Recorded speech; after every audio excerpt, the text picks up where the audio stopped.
Vamos a conversar a esta hora con Cristóbal Belolio, quien es, además de analista político, académico de la Escuela de Gobierno de la Universidad Adolfo Ibáñez. Cristóbal, ¿cómo estás? Un gusto de tenerte con nosotros esta mañana. ¿Qué tal? Buenos días, Mirna, un gusto para ¿Qué mí. tal? Cristóbal, a ver, mucho se está hablando en estas horas de por qué no fuimos capaces de llegar como país, ¿no es cierto?, a un acuerdo conjunto de las fuerzas democráticas, gobierno, oposición, gobierno, Chile Vamos, para esta declaración conjunta por la democracia y los derechos humanos. ¿Qué pasó? ¿Qué responsabilidades ves tú tanto en el gobierno como en Chile Vamos para que esto no fuera posible? Buena pregunta, para empezar. Yo creo que hay dos factores, Mirna, que podríamos identificar. No son los únicos, pero son los primeros que se me ocurren.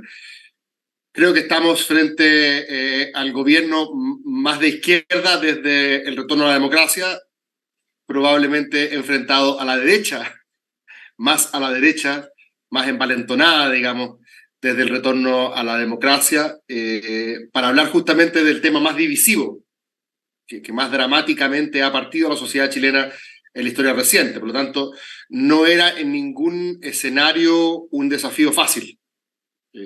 Eso por un lado, o sea, creo que las condiciones no eran las ideales, digamos, para generar ese gran acuerdo. Ahora alguien me podrá decir, entonces significaba que no había nada que hacer, que había que sencillamente reconocer la dificultad del escenario y chao. No creo. Yo creo que originalmente, fíjate, Mirna, no sé cómo lo ves tú, pero me parece que el diseño de la estrategia original del oficialismo incorporaba una patita en la memoria y una patita en el futuro. Me parece, si bien lo estoy leyendo, que Patricio Fernández tenía ese encargo. Es decir, por un lado, recordar, ¿cierto?, las víctimas de las violaciones de los derechos humanos, recordar los horrores de la dictadura, ¿cierto? Pero por otra parte también ser capaz de comprometer los esfuerzos hacia el futuro, como dices tú, de que todos los actores digan nunca más la violencia cuando no llegamos a acuerdos políticos. Especialmente las nuevas generaciones, no estoy hablando solamente de la derecha, estoy hablando de esas nuevas generaciones que en las encuestas dicen que preferirían una alternativa autoritaria si es que les da seguridad o prosperidad económica, etc. Ese era el encargo original, según entiendo. Y me da la impresión de que después de la salida de Fernández, la derecha empezó a percibir de que nos habíamos quedado solamente con la patita de la memoria. Y eso fue resintiendo de alguna manera la posibilidad de ese acuerdo más bien a futuro, porque la derecha sintió que al final, cuando el presidente trató de volver al futuro, como podríamos decir, ya era muy tarde, ya se había puesto muy beligerante, había agudizado las contradicciones y sobre todo, y con esto termino, Mirna, ¿Sí? haciendo algo que yo no sé si era tan necesario. Yo ¿Qué creo que cosa? para decir que lo que ocurrió el 11 de septiembre del 73 es impermisible, es inaceptable para la lógica democrática, no era necesario, estoy tratando de articular analíticamente lo que yo creo que ocurría, no era necesario glorificar la figura de Allende, no era necesario decir que era un gran estadista, porque hasta un gobierno mediocre no merece que le hagan eso. No sé si me explico a dónde voy. O sea, no era necesario engrandecer la figura de Allende para decir que tú nunca recurres a la violencia para terminar con un gobierno constitucional. Son dos cosas distintas. Tú puedes hacer un pésimo gobierno y aún así no merecer, digamos, que ocurra eso. Y yo creo que la derecha sintió de que el oficialismo trató de unir las dos cosas. Unir el nunca más con engrandecer la figura de Allende, y ahí, como se dice en buen chileno, creo que le fueron como a tocar la oreja a la memoria histórica de la derecha, y finalmente, al unir las dos cosas, no se produjo la que nos interesaba más, ¿cierto? La del nunca más hacia adelante. Ya, entonces para ti el haber, digamos, resaltado la figura de Allende y de haberse detenido en lo que fue el gobierno de la Unidad Popular, tú dices que estratégicamente fue un error de este gobierno o del presidente Me, Boric. los errores hay que verlos dependiendo de si cumplen tu estrategia, ¿cierto? Probablemente si el escenario hubiera sido otro, yo no diría que fue un error. Pero si el escenario, o sea, perdón, si el objetivo estratégico era ampliar la convocatoria y sentar en la mesa a aquellos que usualmente están en el otro lado de la vereda cada vez que se habla de este tema, entonces, claro, creo que desde ese punto no fue estratégicamente lo mejor que pudo haber hecho el gobierno para sentar a la derecha a la mesa.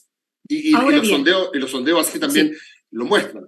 De hecho, la ya. figura de Ahora, Allende, corrígeme si tú tienes una sí, opinión distinta, pero ¿te acordáis, Mirna, hace unos 10 Sí. años, 15, Ujú. no estoy seguro, pero hace unos 10 años cuando se hacían ese tipo de encuestas de los grandes chilenos, Ujú. Allende la rompía.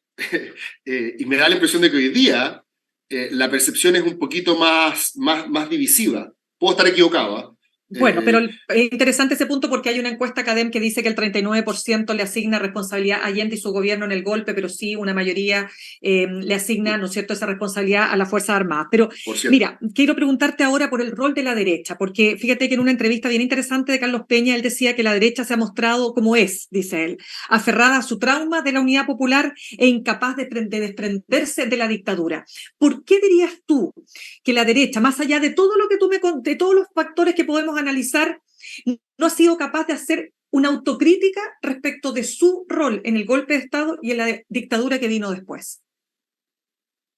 Otra buena pregunta. Yo tenía la impresión de que, como estaba decantando históricamente el proceso, íbamos para allá.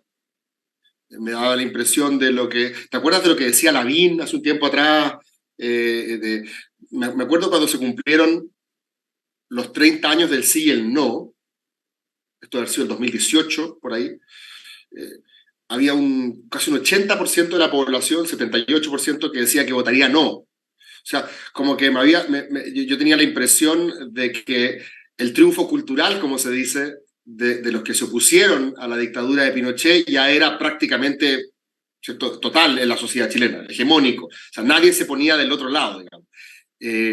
¿Qué ha ocurrido hoy día? Es cierto que todos tenemos ese sabor de boca de retroceso. Yo estoy de acuerdo con Peña en ese sentido.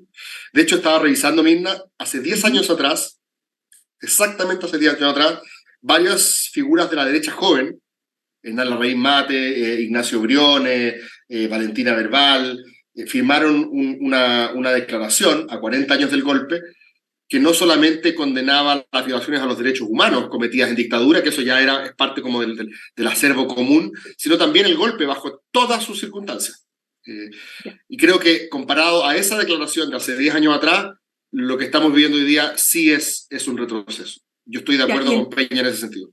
ya, pues entonces, ¿qué es lo que pasa ahí? Porque una cosa es que tengamos un partido republicano que tiene posiciones mucho más extremas, ¿no es cierto? Y otra muy distinta es que Chile Vamos, en tanto derecha tradicional, no haya sido capaz de hacer, insisto, no solo una mirada respecto a los derechos humanos, que la ha hecho, sino una reflexión, así como lo hizo el Partido Socialista sobre su propia participación en la Unidad Popular y sus errores, por cierto, cometidos, para hacerse cargo también de su responsabilidad en ese hecho.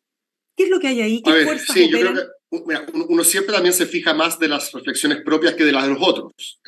No quiero con esto exculpar a la derecha, pero la derecha hace 10 años atrás sacó de su declaración de principio la gesta liberadora del 11 de septiembre. Yo tenía la impresión de que las nuevas generaciones estaban haciendo ese trabajo, pero no nos olvidemos que RN y la UDI son vástagos de la dictadura de alguna manera. Más allá de que tú digas de que RN en verdad es el heredero del tronco histórico de la derecha, pre-Pinochet, ¿cierto?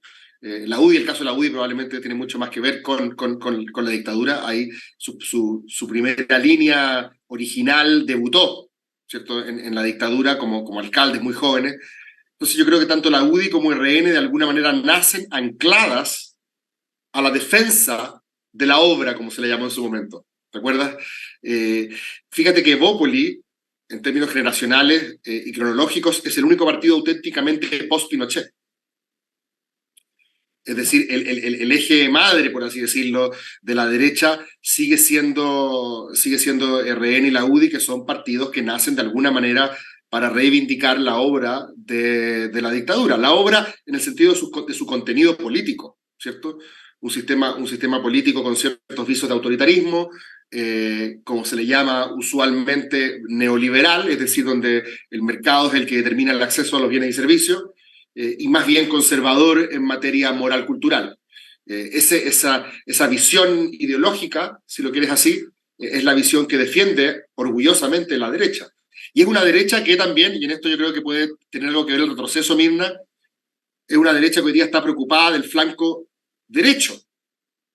Hace 10 años atrás, si tú y yo hubiéramos tenido esta conversación, probablemente el nervio dramático en la derecha habría sido, bueno, nuestras generaciones jóvenes se están poniendo más liberales que los papás. No quieren saber nada con Pinochet. ¿cierto? Pero hoy día el centro de gravedad está al otro lado.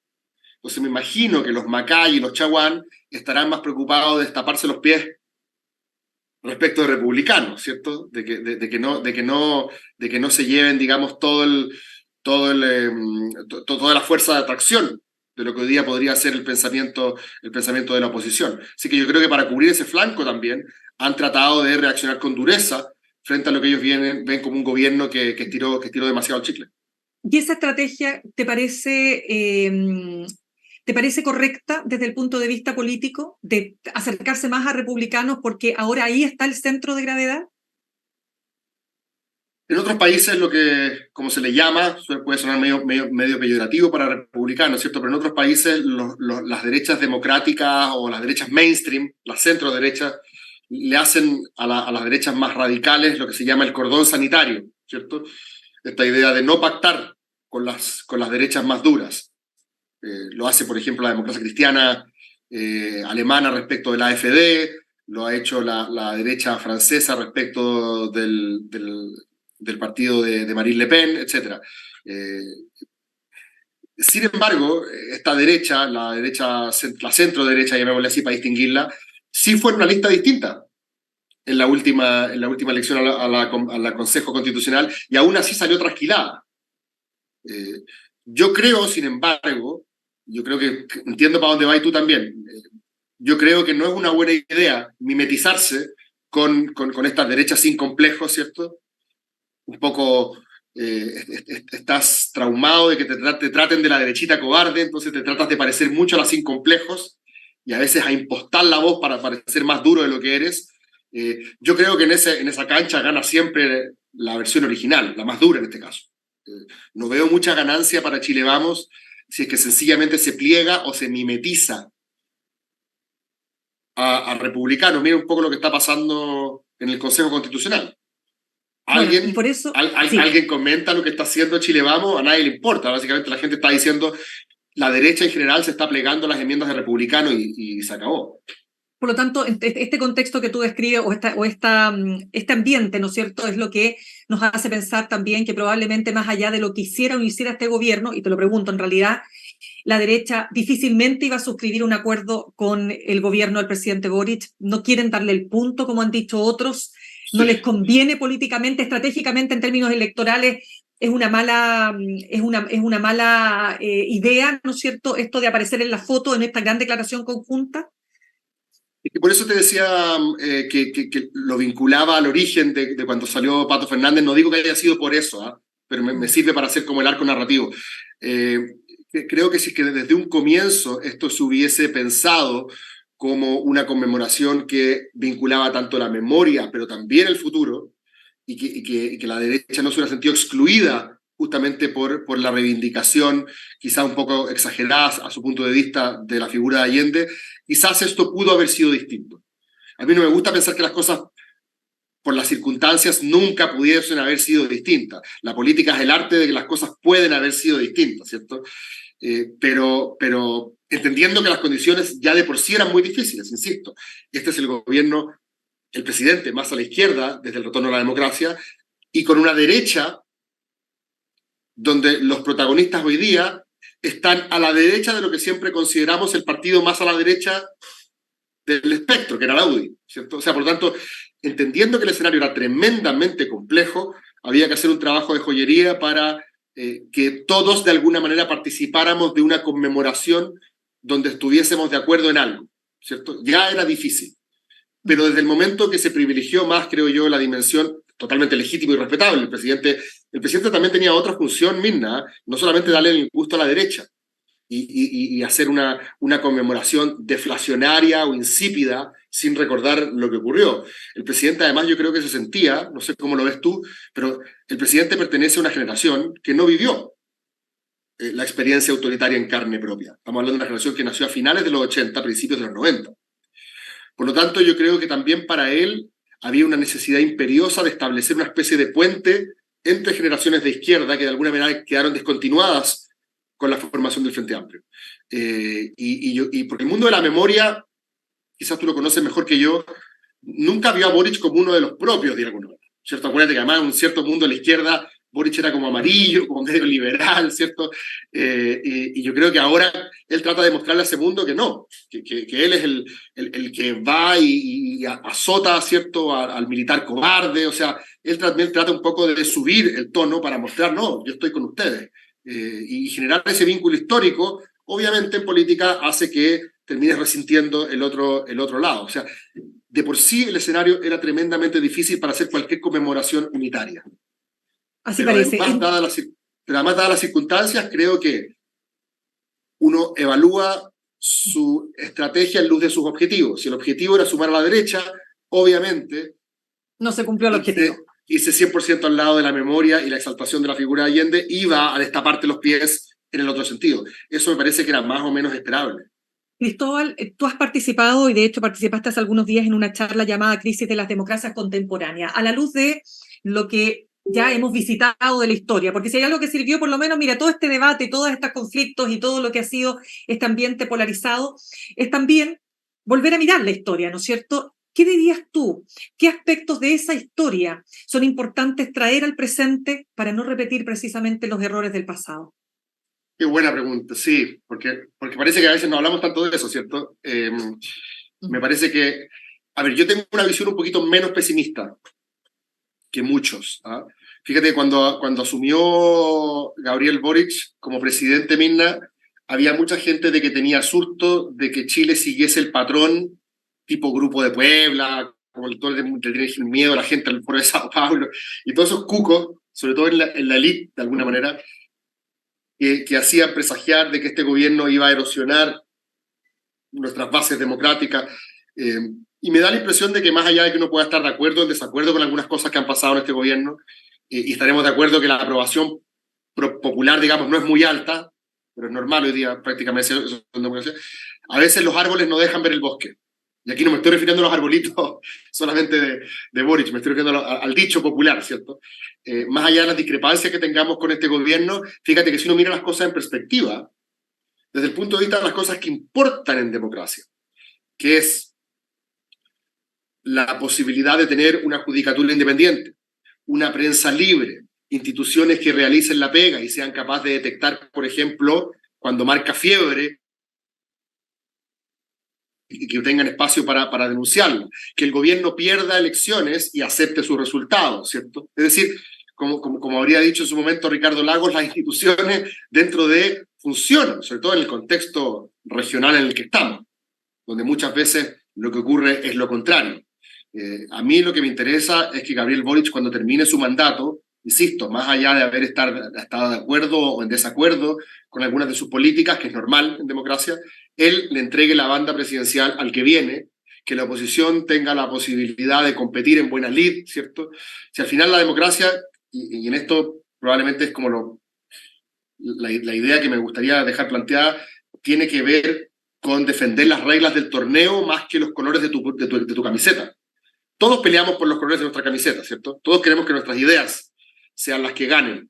Pero hay algo más importante que ganen nuestras ideas.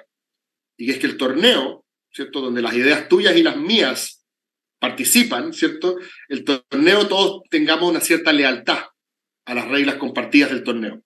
Y yo creo que en ese sentido, en Chile yo no tengo la visión de que en el corto plazo pudiese ocurrir algo, digamos, uno después se traga sus palabras, ¿cierto?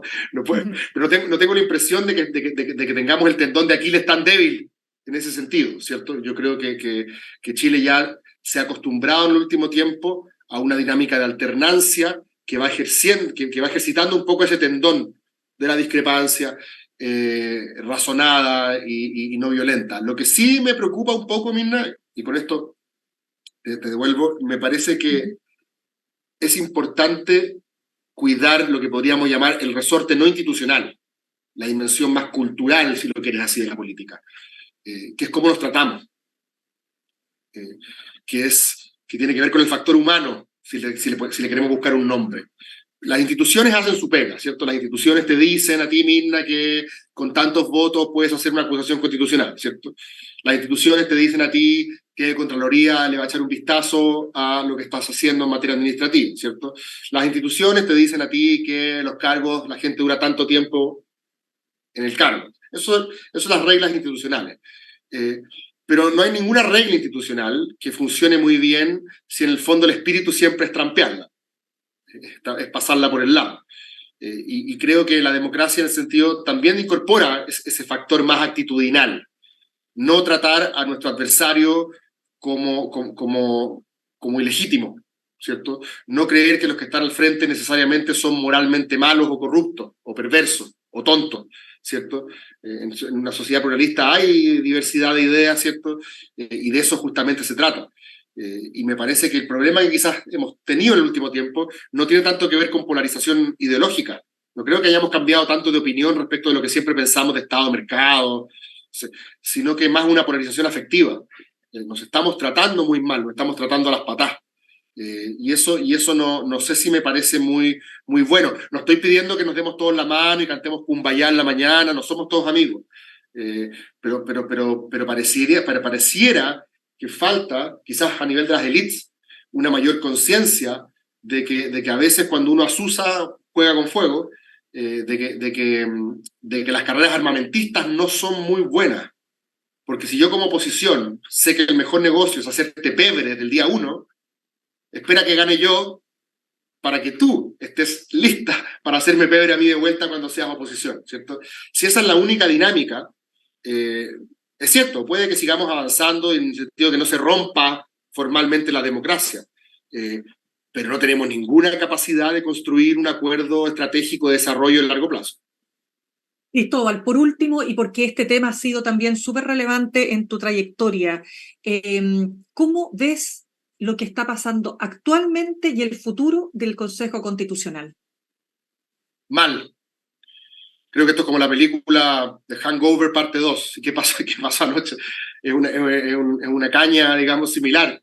Y para hacértela muy corta, para no dar la lata, creo que nosotros lo que en algún minuto tratamos de decir en la mitad del proceso pasado era que estábamos cometiendo dos errores. Y digo cometiendo en primera persona plural, ¿cierto? Porque esto lo estábamos haciendo todos juntos. Y los dos errores tienen que ver con lo que algunos llaman maximalismo, es decir, tratar de meter cosas que son de la política ordinaria en la política constitucional, lo que algunos llaman confundir la Constitución con un programa de gobierno, por un lado, y por otro lado también acusamos una palabra muy arrogante, observamos en ese momento, Mirna, que aparte de maximalismo estábamos teniendo una Constitución partisana que de alguna manera se construía sobre el triunfo de unos sobre otros. Si lo quieren en términos más novelescos, Mirna, la derrota y la humillación de unos era necesaria para que los otros sintieran de que ese texto era legítimo, que fue lo que pasó en el proceso pasado. Claro, en el proceso pasado la sangre derramada era de la derecha, en el proceso actual, ¿cierto? La sangre derramada, digamos, políticamente hablando, viene de la minoría, que es la de la izquierda. Pero se están repitiendo los dos mismos errores. Maximalismo, la derecha está metiendo en la Constitución cuestiones que están profundamente disputadas en la sociedad chilena y creo que deben ser materia de debate legislativo. Y segundo, está siendo partisana, está aprovechando su mayoría circunstancial para pasarle máquina a la izquierda, excluirla de los acuerdos y por lo tanto fundando la legitimidad del texto sobre la derrota de los otros, ¿cierto? En este caso de que no esté el PC o de que no está la izquierda radical, como le llaman, ¿cierto? Es decir, si yo soy riguroso y soy consistente, Mirna, y quiero ser genuinamente consistente y no jugar, digamos, a lo que me conviene, los dos errores que observamos la vez anterior, maximalismo y partisanismo, son exactamente lo mismo que estamos viendo ahora. ¿Y qué pasa si este texto se aprueba? Fíjate que las encuestas van mostrando que el a favor todavía está bajo el en contra, pero va subiendo en cuanto a las preferencias. ¿Qué pasa si se aprueba un texto así? Sí, bueno, Republicanos ha logrado hacer, todavía en el margen, ¿cierto? Pero ha logrado algo que no logró el anterior. ¿Te acuerdas que el anterior en algún minuto dijo, bueno, cuando se aprueben los derechos sociales vamos a revertir la tendencia?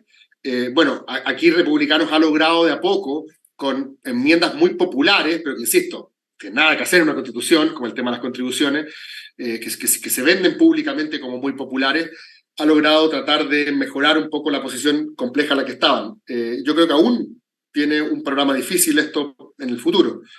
No descarto que se pueda aprobar, pero si se aprueba a 51-49, esta no va a ser la constitución que nos una, sin duda, que creo que es lo que originalmente estábamos pensando. Y fíjate qué paradójico que finalmente los únicos que no escogimos, y digo que es paradójico porque llama la atención, ¿cierto? Los únicos que no escogimos, que son la comisión de expertos, fueron los que hicieron un texto donde hubo un esfuerzo manifiesto y evidente por, en vez de dejar fuera al otro, tratar de ver la forma como cuadrábamos el círculo e integrábamos las posiciones, ¿cierto? Sabiendo que nadie quedó muy contento con lo que salió ahí, pero nadie salió completamente derrotado.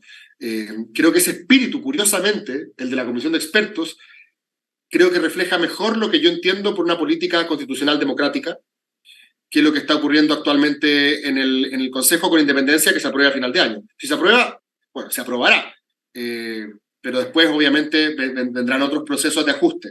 Creo que es riesgoso, en todo caso, aprobar una constitución que gane 1-0 en el margen, ¿cierto? Aquí la idea es que tengamos realmente un texto que sea capaz de interpretarnos a todos, pero es una posibilidad, sin duda.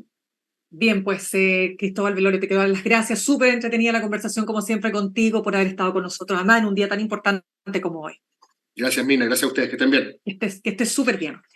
Saludamos a nuestros auspiciadores. Copeuch Inversiones te ayuda a cumplir tus metas desde 1.500 pesos y con una comisión que se acomoda a tu bolsillo. 100% digital, fácil de usar, te acompaña y con el completo control de tus fondos. Copeuch.cl, el sitio donde todos pueden invertir. Y Universidad Central, 40 años formando personas. Ven a vivir la experiencia USEN. Para los que buscan avanzar, posgrados USEN, acreditada y adscrita a gratuidad. Conoce más en posgradosusen.cl. Los dejo junto a Fran Castillo. Me despido, nos reencontramos mañana a las 8 en punto, aquí en Alpampan, en el mostrador.cl. Que tengan un muy buen día.